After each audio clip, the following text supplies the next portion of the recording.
नमस्कार मैत्रिणींनो, स्वागत आहे तुमचं आपल्या मराठमोळ्या चॅनलवरती, ज्याचं नाव आहे Indian real life real home in Marathi. आणि मी प्रीती तुम्हा सगळ्यांचं स्वागत करते आपल्या या चॅनलवरती। तर सगळ्यात अगोदर माझ्या सगळ्या मैत्रिणींना श्री स्वामी समर्थ आणि ओम साईराम। त्याचबरोबर आजचा व्लॉग जो आहे तो 2 दिवसाचा मिळून मी तुमच्यासोबत शेअर करणार आहे।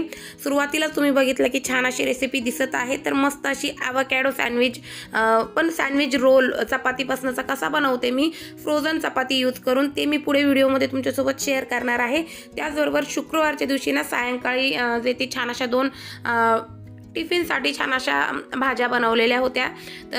एक भाजी आणि एक चुरमा आहे, फोडणीची पोळी।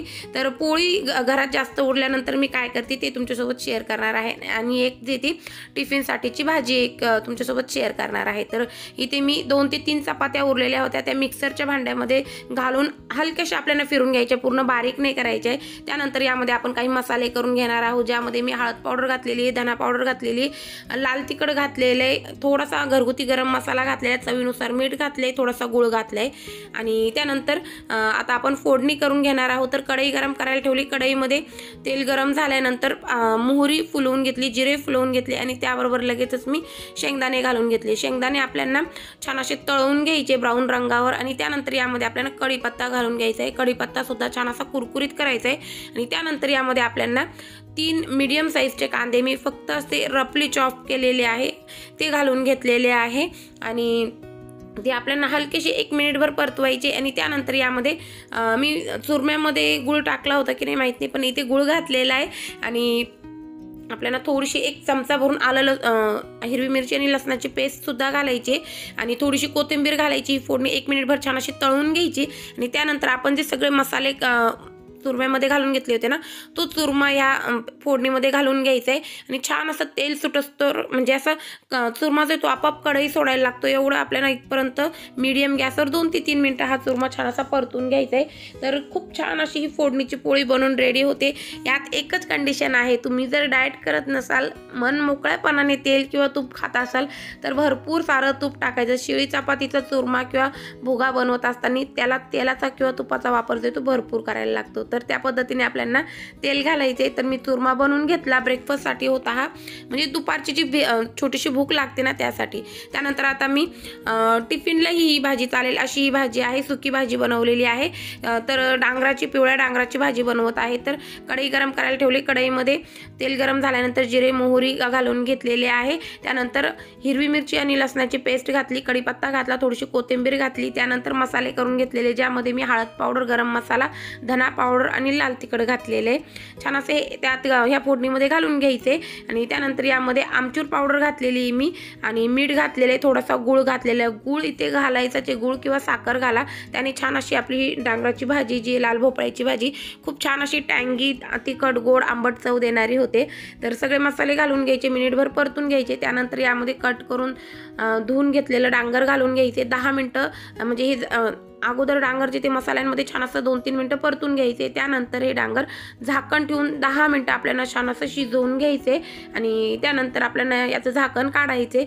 यात भाजलेल्या शेंगदाण्याची पूड घालायची 2 टेबलस्पून, आणि पुन्हा एकजीव करायचे, 2 मिनिटं याला वाफ काढून घ्यायचे, आणि बस आपलं मस्त असं टेस्टी टिफिन अप्रोप्रिएट असं लाल भोपळ्याची भाजी किंवा डांगराची भाजी बनवून रेडी होते. खूप टेस्टी लागते. माझे तर छोटे मुलं म्हणजे माझा शौर्यसुद्धा खूप आवडीने ही भाजी खातो. आणि बाय चान्स समजा ही भाजी जर उरली ना, उरत तर नाही तितकी टेस्टी होते, उरलीच ना तर यामध्ये आपल्याला ज्वारीचं किंवा बाजरीचं पीठ घालून याचे धपाटे बनवायचे. ते तर ऑल टाईम फेवरेट राहतात. लहानांपासून मोठ्यांपर्यंत सगळ्यांना आवडतं. तर नक्की अशा प्रकारे जे ते ह्या दोन्ही रेसिपीज ट्राय करा आणि तुमचे अनुभव माझ्यासोबत कमेंट सेक्शनमध्ये शेअर करा. नमस्कार मैत्रिणींनो, तर आज आहे दुसरा दिवस म्हणजेच शनिवार. आणि शनिवारचं मी माझं अर्ली मॉर्निंगचं रुटीन तुमच्यासोबत शेअर करत आहे. हे थोडंसं वेगळं असं रुटीन आहे. म्हणजे ह्या गोष्टी सगळ्याच मला काही कॅमेऱ्यात शूट करता नाही येत एका वेळेला. तर थोडं थोडं करून मी माझे काय काय कामं असतात सकाळचे ते तुमच्यासोबत शेअर करत आहे. कारण 2-3 ताई आहे त्या नेहमीच बोलत राहतात की ताई एवढे सगळे कामं तुम्ही एका वेळेलाच करता, एका दिवशी एवढे सगळे कामं करता.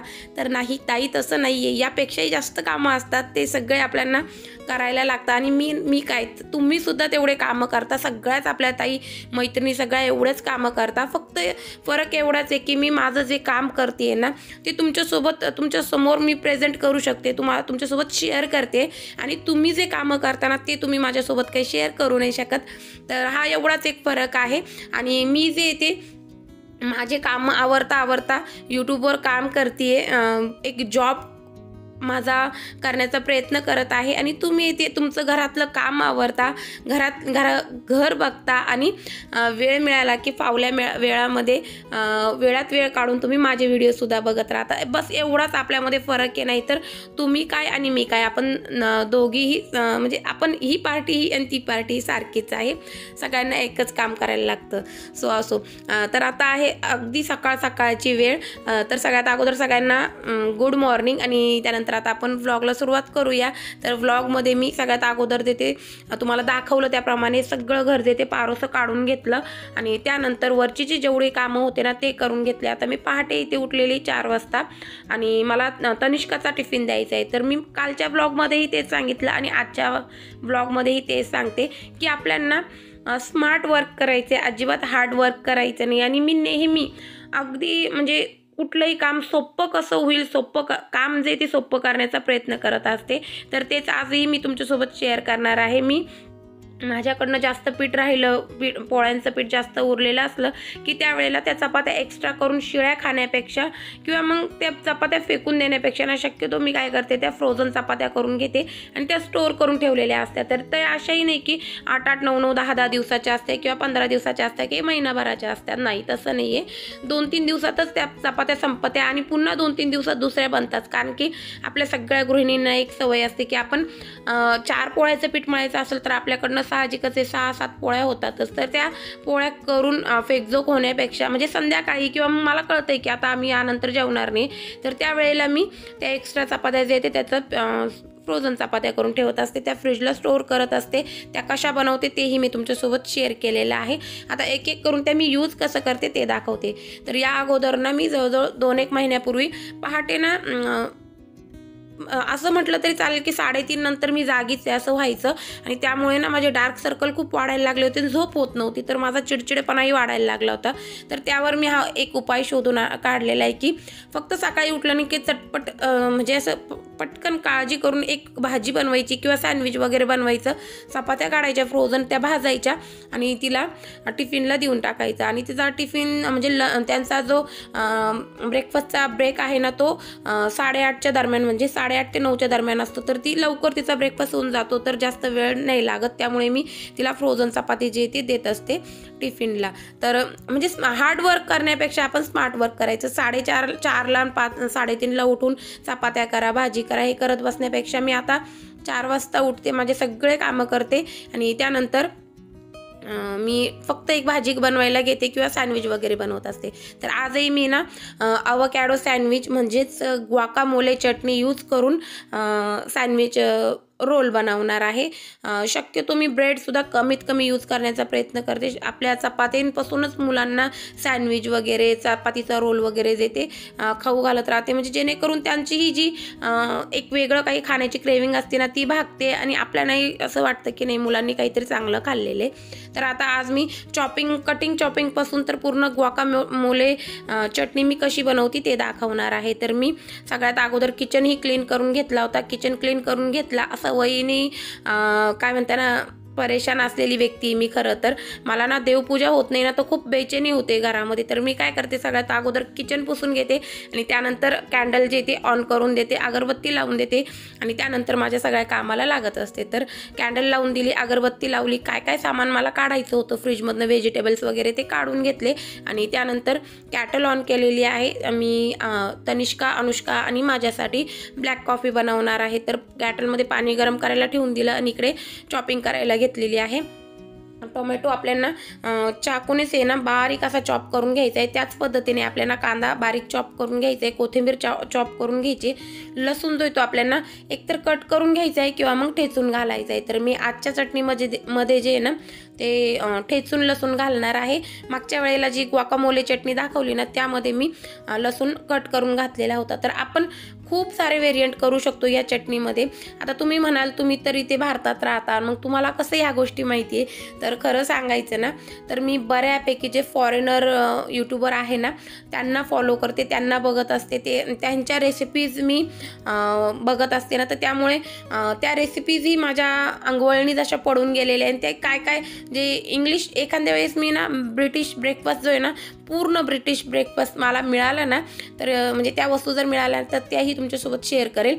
तर ते पूर्ण इंग्लिश ब्रेकफास्टसुद्धा मी बनवू शकते, तेही मी एखाद्या वेळेस तुमच्यासोबत शेअर करेल। कंडिशन तीच आहे, वस्तू सगळ्या मिळण्यावर अवलंबून आहे। तर मिळाल्या तर मी नक्कीच तेही तुमच्यासोबत शेअर करेल। तर त्या बायकांचे व्लॉग बघत असते ना तर त्यामुळे मग मला ही ग्वाकामोले चटणीचे बरेचसे पराठे वगैरे, सँडविच वगैरे सगळे प्रकार माहिती आहे। ते एक एक करून मी आता तुमच्यासोबत व्लॉगमध्ये शेअर करत आहे। तर आता मी कांदा बारीक असा चॉप करून घेईल, लसूण ठेचून घेईल, कोथिंबीर कट करून घेईल आणि इथे तुम्ही अवकॅडो बघू शकता। अवकॅडो जे ते ह्या वेळेला दरवेळेपेक्षा भरपूर असे मोठे, म्हणजे तुम्ही असं म्हटलं ना तर 1 पाव किलोचा एवढा होता तरी चालेल, इतके मोठे मोठे अवकॅडो होते, छान असे ग्रीन होते। 8 दिवस तरी झालेले होते मला आणून। तर फ्रेशच आता अवकॅडो आता भारतात मिळायला लागले। मग तिकडचे असतात की आता आपल्या भारतातच काश्मीर वगैरेमध्ये पिकायला लागले ते काही सांगता येणार नाही। तर कटिंग करीतच होते, 1 मिनिट पण नव्हता झाला तर लगेचच कॅटलमधलं पाणी जे ते गरम झालं होतं, तर कॅटल लगेच गरम झालेलं होतं पाणी, तर बंद केलं बटन त्याचं आणि त्यानंतर लिंबू कट करून घेतलेले। ग्वाकामोले चटणी बनवत असताना त्यामध्ये लिंबू जे ते खूप महत्त्वाचा रोल अदा करत राहतं। तर लिंबू जे ते आपल्याला अजिबात स्किप नाही करायचे, लिंबू घालायचे आणि हे मी मोठ्या साईजचे 1 लिंबू घेतलेले, तर 1 पूर्ण लिंबू मी इथे यूज करणार आहे। तुम्हाला मी सांगितल्याप्रमाणे पूर्ण पाव किलोचा म्हणजे 200 ग्रॅमचा एक अवकॅडो आहे। तर चटणी जी ती जवळजवळ अर्धा किलो बनवून रेडी होणार आहे। तर 1 पूर्ण लिंबू जो तो याला लागणारच आहे। आणि अवकॅडो कट करण्याची पद्धत खूपशा यूट्यूबरनी तुमच्यासोबत शेअर केलेली आहे, शॉर्ट्ससुद्धा आहे। हे अवकॅडो कसे कट करायचे, काय याचं जे वरचं कवर असतं ना आवरण ते थोडंसं टणक असतं आणि आतून जे ते पूर्ण बटरी असतं, पूर्ण सॉफ्ट असतं अवकॅडो आणि त्याच्या म्हणजे वरनं कडक अशी साल असते, त्याच्या आत पूर्ण सॉफ्ट असा बल्क असतो आणि त्याच्या आतमध्ये बी असते। तर ती बी आपल्याला काढायची असते। तर अगोदर वरचीवर आपल्याला अवकॅडोला कट मारून घ्यायचा आहे, ते थोडासा फिरून टर्न करून आणि ओढून आपल्याला तो 2 भागांमध्ये कट करून घ्यायचा आहे, त्यातली बी काढून घ्यायची आणि बस या पद्धतीने आपल्याला पूर्ण अवकॅडोचा बल्क काढून घ्यायचा आहे। तर या पद्धतीने बल्क काढून घेतला की त्यामध्ये ते सगळ्यात अगोदर आपल्याला एकतर चॉपरमध्ये, आता मी जे अवकॅडो घेतलेले आहे ना हे पूर्णपणे पिकलेले आहे, 8 दिवस जवळजवळ झालेले आहेत मला हे घरात आणून। तर जर समजा कच्चा असेल अवकॅडो, थोडासा कडक असेल ना तर अजिबात घाबरून जायचं नाही किंवा फेकून सुद्धा द्यायचं नाही। 8 ते 10 दिवस काय 15 दिवस सुद्धा अवकॅडो फ्रीजमध्ये आपण स्टोअर करून ठेवला ना तर राहतो। फक्त फ्रीजमध्ये ठेवायचं आहे, फ्रीजरमध्ये नाही ठेवायचं आहे। आणि आणल्यानंतर त्याची जी प्रॉपर पॅकिंग असते ना ती पॅकिंग काढून घ्यायची आणि आपण कॅरी बॅगमध्ये धुवून वगैरे स्वच्छ करून गुंडाळून ठेवायचं आहे। तर मी या पद्धतीने ठेवलेलं होतं ना तर जवळ 8-10 दिवस झाले असेल, तो व्यवस्थित फ्रेश होता आणि छान असे आवोकॅडो पिकले गेलेले होते. तर समजा कच्चे जर आवोकॅडो असेल ना कच्चा, तर तो आपल्याला जे आपण हाताने चॉप करतो ते चॉपर असतं ना, त्या चॉपरमध्ये घालून चॉप करून घ्यायचं आहे. नाही तर मग डायरेक्टली मी केलं तसं स्मॅशरने स्मॅश करून घ्यायचं. आणि त्यानंतर आता यामध्ये आपण सगळे मसाले करून घेणार आहोत, जे आपले इंडियन मसाले आहेत ते. तर एक साईड इकडे मी आवोकॅडो स्मॅश करून घेतलेला होता, दुसऱ्या साईडला मी फ्रोझन चपाती जी येते त्यासोबत मी हा रोल बनवणार आहे. तर तवा जो तो कमी गॅसवर गरम करायला ठेवलेला आहे. त्यानंतर आता या बाउलमध्ये आवोकॅडो स्मॅश करून घेतलेला आहे ना, यामध्ये आपल्याला जवळजवळ 2 टेबलस्पून ठेचलेला लसूण घालायचा आहे. एक पूर्ण लिंबूचा रस यात पिळून घ्यायचा आहे. तुम्ही एक करायचे, आता मला तर सवय झाली त्यामुळे मी डायरेक्टली याच्यावरच जे ते लिंबू पिळून घेतला. तर लसूण घातला की त्यावर टोमॅटो आणि कांदा घालायचा आहे आणि त्यानंतर लिंबू यावरनं पिळून घ्यायचं आहे. तर त्याची चव जी ना अजून जशी जी आहे ती द्विगुणित होते, खूप छान अशी चव लागते. तर मी आता मला रँडमली सवय झाली त्यामुळे डायरेक्टली लिंबू यात पिळलेला आहे. बस यातही पिळलं तर काही होत नाही, फक्त फेटून चांगलं घ्यायचं, छान असं एकजीव करून घ्यायचं, म्हणजे पूर्ण लिंबू सगळ्या कांद्याला वगैरे टोमॅटोला वगैरे लागतो. त्यानंतर मी यामध्ये टोमॅटो आणि कांदा घालून घेतला आणि थोडंसं आता जे ब्रिटिश लोक असताना म्हणजे बाहेर देशातले लोक ते चिली फ्लेक्स नाही घालत, फक्त ऑरेगॅनो घालता. तर मी चिली फ्लेक्स घातलेले 1 मोठा चमचा भरून, त्यानंतर चवीनुसार मीठ घातलेले, कोथिंबीरसुद्धा घातलेली आहे. बस हे सगळे आपल्याला घालून घ्यायचे आणि छान असं तुम्ही हाताने करायला म्हणजे हाताने एकजीव करायला कम्फर्टेबल असेल तर हाताने करायचे किंवा मग चमच्याने छान असे एकजीव करून घ्यायचे. आणि बस आपली ग्वाकामोले चटणी बनवून रेडी झालेली आहे. आणि हो, यात अजून एक नियम असा आहे या चटणीचा की ही चटणी आपण एकदा बनवली ना तर एका वेळेला आपल्याला ही संपवायची असते, नाहीतर जे ती ही पाणी सोडायला लागतं. थोडंसं असं बटाटा जसा आपला काळा पडायला लागतो ना, थोडंसं लालसर पडायला लागतो, त्या पद्धतीने व्हायला लागतं. तर चटणी जी ती करून ठेवायची नाही आपल्याला. जेव्हा आपल्याला हे सँडविच बनवायचे आहे ना किंवा रोल बनवायचे ना, त्याच वेळेला आपल्याला चटणी बनवायची आणि एका वेळेला ती पूर्ण संपेल एवढीच बनवायची, स्टोअर करून फ्रीजमध्ये ठेवायची नाही आहे. तर आता आपली ग्वाकामोले चटणी बनवून रेडी झालेली आहे. तवा छान तापलेला होता आणि इकडे सगळ्यात अगोदर ना मी तनिष्काला उशीर होत होता, तर मग तिला मी 1 कप ब्लॅक कॉफी बनवून दिलेली आहे. ब्लॅक कॉफी मी कशी बनवते ती भरपूर वेळेस तुमच्यासोबत शेअर केलेली, तर ती काही मी या व्हिडिओमध्ये आता शेअर केलेली नाही आहे. त्यानंतर चपात्या काढलेल्या आहे. आता या टोटल राहिलेल्या 5 चपात्या, तर मी या सगळ्या जे ते शेकून घेणार आहे, कारण की 2 चपात्याचं जे हे सँडविच आहे ना, सँडविच रोल आहे ना, तो मी तनिष्काला देणार आहे तिच्या टिफिनला कॉलेजला. आणि ज्या 3 चपात्या उरलेल्या आहे ना, त्या 3 चपात्यांचे शौर्यला आणि अनुष्काला ब्रेकफास्टला यूज करणार आहे आणि त्यांच्या टिफिनला दुसरी भाजी देणार आहे, तो दुसरा स्वयंपाक करणार आहे. तर हे रोजचं माझं ठरलेलं असतं की मी जे तनिष्काच्या टिफिनला बनवते ना, ते शौर्य आणि अनुष्का किंवा आमच्यासाठी पण ब्रेकफास्टला असतं. आणि त्यांचे जे टिफिनला बनवलेलं असतं ना, त्यातली सुकी भाजी जी ती आम्हाला दुपारच्या जेवणाला, आणि अजून एक पातळ भाजी आणि चपात्या किंवा भात तर आम्ही जास्त खात नाही, चपात्या भाकरी बनवलेल्या असत्या आणि मुलांसाठी चपात्या. तर हे ठरलेलं नियोजन असतं माझं. तर तिचं जे टिफिनचं आहे ना तनिष्काचं, ते मुलांना मी ब्रेकफास्टला यूज करून घेणार आहे. तर या पद्धतीने मी एक एक करून सगळ्या चपात्या जे ते शेकून घेणार आहे. म्हणजे आता फक्त 2च शेकवणार आहे, कारण की आता तिला उशीर झाला आहे आणि ती बरोबर 5:30 वाजता किंवा 5:45ला बाहेर पडत असते. तर आज 5:30 वाजता ती बाहेर पडली होती, कारण की आज बस जे ते लवकर येणार होती. त्यामुळे मग तिला मला थोडीशी घाई झाली होती, कारण तिने मला वेळेवरच सांगितलं की मम्मा आज लवकर बस येणार आहे असं. सो मी पटकन मग माझं पुढचं कामं करायला लागले. नाही तर मी माझं एकदम हळूहळू कामं चालू होते, कारण की मला माहिती होते अजून अर्धा तास आहे. तर मग 15 मिनिटात मला हे सगळं उरकायचं होतं. तर तिला कॉफी बनवून दिली. इकडे 2 चपात्या जे ते शेकून घेतल्या, बटर पेपर कट करून घेतला. बटर पेपरमध्ये आपण फोल्ड करून जर सँडविच किंवा रोल दिले ना, चपाती रोल, तर ते जसेची तसे राहत्या, कडक राहता, अजिबात वातड वगैरे होत नाही. तर त्याकरता मी बटर पेपर यूज करत असते. त्यानंतर बटर पेपर ठेवायचा आहे, बटर पेपरवर चपाती ठेवायची आणि त्याच्यावर आपल्याला आपण जी ग्वाकामोले चटणी बनवून घेतली ना, ही चटणी घालून घ्यायची. त्यावरनं आपल्याला एक पूर्ण लाईन जे ते मेयोनीजची घालून घ्यायची आणि एक लाईन जी ती टोमॅटो केचपची घालायची.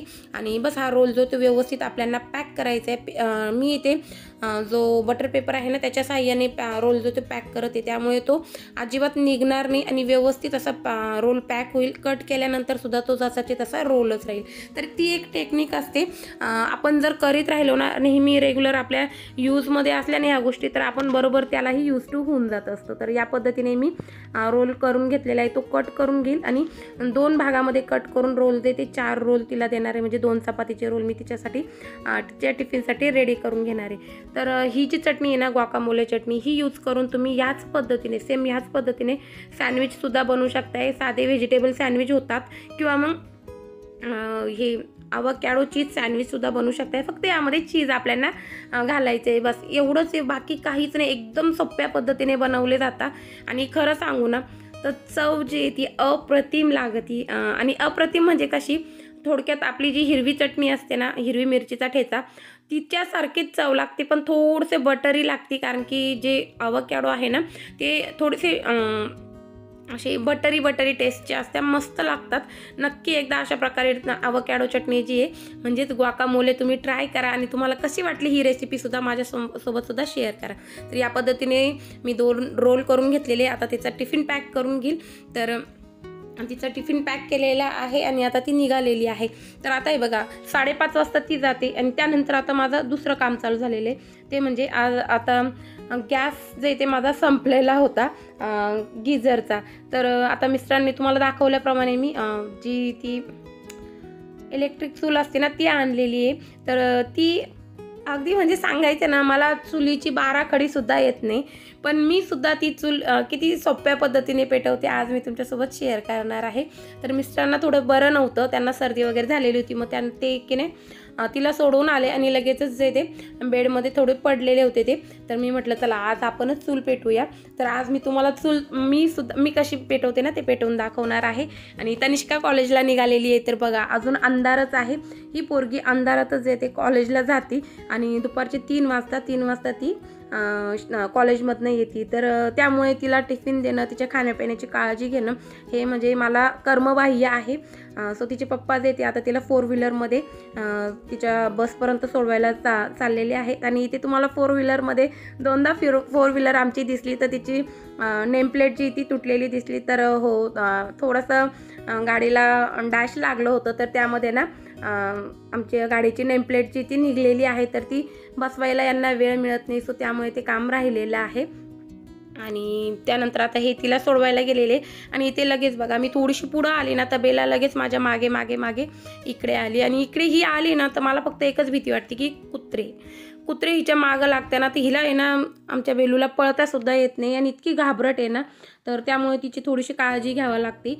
आणि तिचं सारखं ना मी कुठे गेले ना तर माझ्या मागे चालू असतं.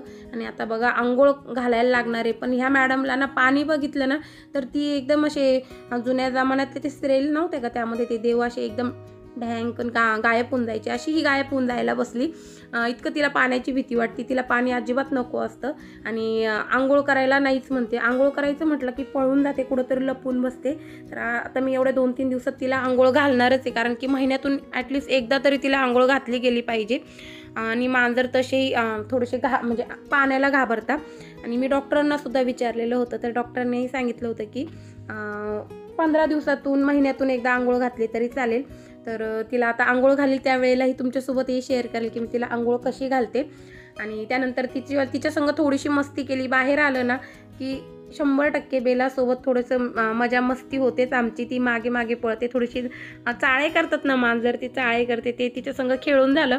आणि त्यानंतर मी आता इथे चूल पेटवायला घेतलेली. तर बघा अजिबात मी खरं सांगते मला चूल हा प्रकार माहितीच नव्हता, पण मी किती इझिली फक्त काय केलं, एक कागद घेतला, तो खाली ठेवला त्या बर्नरवरती आणि त्यावर 2-3 कोळसे टाकले आणि तो कागद जो तो पेटून दिला. आणि इकडे जे बटन असतं ना जिथे तो पंखा चालू होतो ते बटन ऑन करून दिलं. बस लगेच जसा गॅस ऑन होतो ना त्या पद्धतीने क्विक आपली चूल जी ती पेटून रेडी होते आणि ढनाढन असा जाळ लागतो आणि फक्त 5 मिनिटात पाणी गरम होतं. तर माझी ही एक छान सोय लागली की मला काय व्हायचं, गॅस संपला ना की गिझरचा गॅस संपला की मला आतमध्ये पाणी तापवायला लागायचं आणि खूप माझी चिडचिड व्हायची, अडचण व्हायची. ते पाणी पण तापतं एकीकडे, स्वयंपाक पण करते मी एकीकडे. तर आता यामुळे माझी खूप सोय लागलेली आहे. कारण आता बाहेर ना एक साईड चुलीवरती पाणी गरम होतं आहे आणि तिकडे किचनमध्ये मी माझा स्वतंत्र माझा स्वयंपाक चालू असतो, तर चिडचिड होत नाही आणि व्यवस्थित सगळे कामं होत आहे आणि मला चूलसुद्धा पेटवायला यायला लागली, याची मला जास्त म्हणजे याचं समाधान आहे आणि मज्जाही वाटते आहे। तर खूप सोप्या पद्धतीने मी ही चूल पेटून रेडी केलेली आहे। तुम्ही कोणी घेणार असेल तर नक्की ही चूल जी ती घेऊ शकता। चला तर मैत्रिणींनो, आता आपण आलेलो आहोत व्हिडिओच्या एंडवरती। मी माझं सकाळचा हा दुसरा जे रुटीन आहे तेही तुमच्यासोबत शेअर केलं। आजचं रुटीन तुम्हाला कसं वाटलं ते मला कमेंट सेक्शनमध्ये कमेंट करून सांगा आणि व्लॉग जर बघायला आवडत असेल तर चॅनलला सबस्क्राईबसुद्धा करा। तर आपल्या चॅनलची लिंक जी ती मित्रपरिवारात शेअर करा। चला तर मैत्रिणींनो, भेटूया पुढच्या व्हिडिओमध्ये। तोपर्यंत बाय बाय, टेक केअर आणि श्री स्वामी समर्थ।